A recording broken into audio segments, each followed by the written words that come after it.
لقد انتصروا هم حزب الله.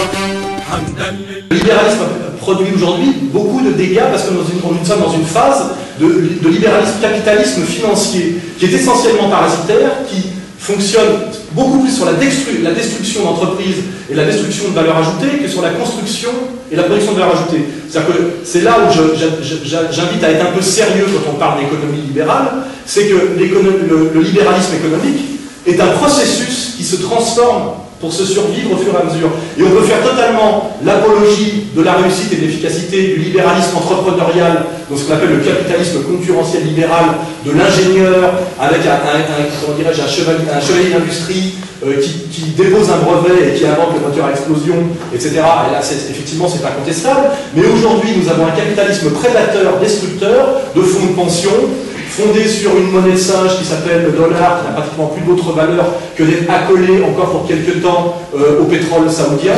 Je veux dire, nous sommes dans une période où les économistes libéraux eux-mêmes crient que la dérive de la logique libérale est en train de contredire totalement les fondements de l'économie libérale. Hein, l'économiste peut le démontrer assez facilement. C'est-à-dire qu'elle nie ceux qui se prétendent libéraux aujourd'hui nient tous les fondements du libéralisme, en gros. Hein, et surtout qu'on va à la catastrophe.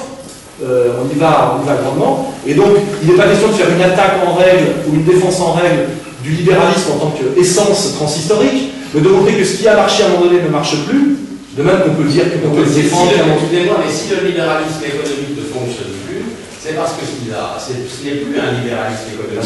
On dit la même chose. Alors. Par contre, les Chinois nous montrent en appliquant une politique du gouvernement chinois, en appliquant une politique économique très libérale, puisqu'en Chine, c'est Deng Xiaoping qui a dit... c'est piloté par un parti unique. Enrichissez-vous.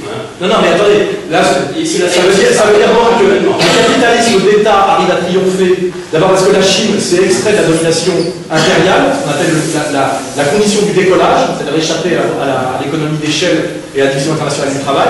Après avoir fait un décollage d'économie planifiée, intégrale, elle a pu créer les conditions du libéralisme, ce virage qui a coupé l'URSS sous Brejnev, et qu'aujourd'hui, si la Chine est aussi puissante, c'est qu'il est resté à la tête de la Chine, non pas des capitalistes individuels avec des logiques à court terme, mais un appareil d'État formé de fonctionnaires qui correspond exactement à ce que Poutine est en train de faire en Russie, où il est en train de redresser la Russie grâce au cadre du KGB. Et ce qui veut dire qu'on peut faire aujourd'hui du libéralisme d'État de type colbertiste, ce que faisait d'ailleurs De Gaulle dans les années 60, c'est-à-dire laisser faire à l'économie libérale ce qu'elle sait faire, mais que ce soit quand même sous contrôle d'une instance supérieure qui s'appelle la vision globale et à long terme d'un État, avec des projets, des objectifs, et ce qu'on appelait dans le temps l'économie mixte, et qui a fonctionné aux États-Unis après le grand krach de 29 avec la relance keynésienne.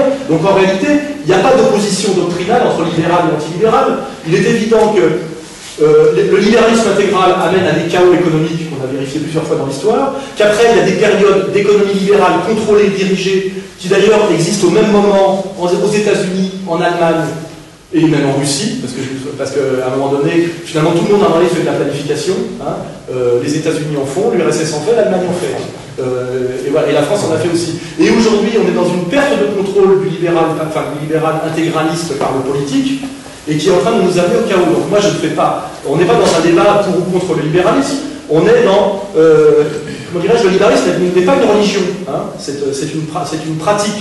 Et aujourd'hui, le politique ne pouvant plus du tout contrôler la logique libérale financière, cette logique libérale financière est en train de créer des chaos, qui d'ailleurs sont des chaos sociaux, même des chaos ethnico-culturels, car les implications de la logique économique se retrouvent souvent ailleurs.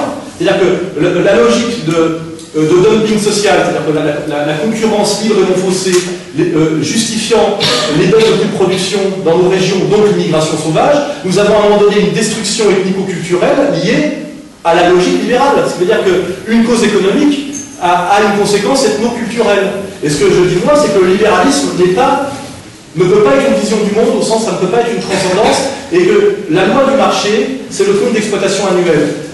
Quelqu'un qui doit vous donner un intérêt sur votre argent qui est placé, c'est-à-dire la logique du capital, s'il vous dit J'ai un projet qui va rapporter dans 20 ans, vous le retirez votre argent, car il faut qu'il rapporte dans 1 ou 2 ou 3 ans. Or, il y a des domaines de la société humaine où il faut avoir des visions à long terme, comme notamment l'éducation, la recherche, des questions d'indépendance énergétique, l'armement. Or, le tout libéral, c'est-à-dire le tout marché, est catastrophique pour une communauté humaine, et tout le monde le sait, tout le monde le dit. C'est-à-dire qu'à un moment donné, ça ne permet plus de penser, notamment à la notion de service public. On peut très bien, dans la logique libérale intégrale, le service des pompiers doit être privatisé, et ne seront éteints les incendies que de ceux qui ont payé. Je veux dire, or si vous n'éteignez pas l'incendie de l'immeuble parce qu'il n'a pas payé, le feu se propage aux autres. Donc c'est-à-dire que la logique libérale est rapidement, quand elle est intégrale et intégraliste, une absurdité totale. Et je vois même pas en quoi c'est un sujet de discussion, car tout le monde l'admet. Donc moi je ne suis pas sur une position doctrinale pour ou contre le libéralisme et la défense du communisme. On sait que tout ça est tombé, et n'ayons pas des combats de retard. Le mur de Berlin est tombé, et la cause nationale, c'est plus de lutter contre la pieuvre rouge.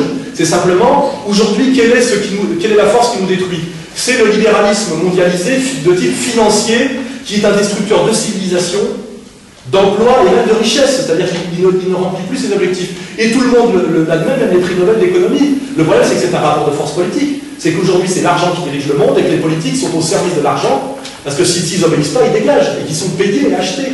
Et la question, c'est comment faire pour que l'homme, quelque part, reprenne les commandes d'un espèce de monde qui suit une logique que plus personne ne contrôle et qui est la logique du pur profit à court terme. Et qui est une logique catastrophique et qui va nous conduire d'ailleurs à l'écroulement dans pas longtemps. Il y a deux gauches, la gauche bobo et la gauche du travail, il y a deux droites, la droite financière mondialiste et la droite entrepreneuriale enracinée. C'est correspond à la réalité sociologique aujourd'hui. Que vous appelez ça ni gauche ni droite parce que ça ressemble à votre vision du monde, c'est une chose, mais je pense que ma vision est plus, en termes de sociologie contemporaine, est plus réelle, parce qu'effectivement, elle tient compte de l'évolution des choses. Moi, je ne fais pas de saut dans le temps. Je ne pense pas que s'il n'y avait pas la Révolution française, ça serait mieux. Elle a eu lieu. Ça permet une réconciliation également avec les Croatiens. Et bien, la droite des valeurs, c'est quoi? Quand je parle de la gauche, la droite des valeurs, c'est celle-là. Qu'est-ce qu'était le cercle Proudhon?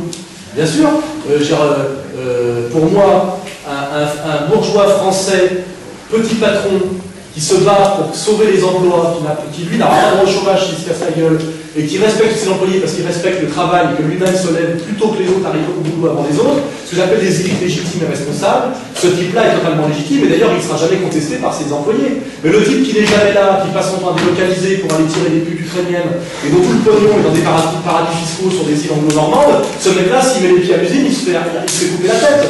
Et c'est toute la différence entre la droite des valeurs et la droite financière. Or, la vraie naïveté et la vraie bêtise de la droite nationale, c'est de croire à une possible union des droites et d'employer des surnoms comme nous sommes la vraie droite. Ce n'est pas explicite, la vraie droite. Je ne sais pas ce que ça veut dire. Et moi, je ne pense pas que Marcel Bulle puisse être la vraie droite à Paris et Marine Le Pen la vraie gauche à Hénin Beaumont. Or, c'est vrai. C'est-à-dire que c'est la gauche du travail qui essaie de prendre le pouvoir à Hénin Beaumont contre la trahison de la gauche Beauvau, et c'est la droite des valeurs qui essaie de rester présente à Paris contre la droite totalement décadente, financière, incarnée par Madame de Panafieux. Donc je crois plus à ces termes union sacrée de la gauche du travail et de la droite des valeurs contre la gauche Beauvau et la droite financière qu'à ton truc de ni gauche ni droite.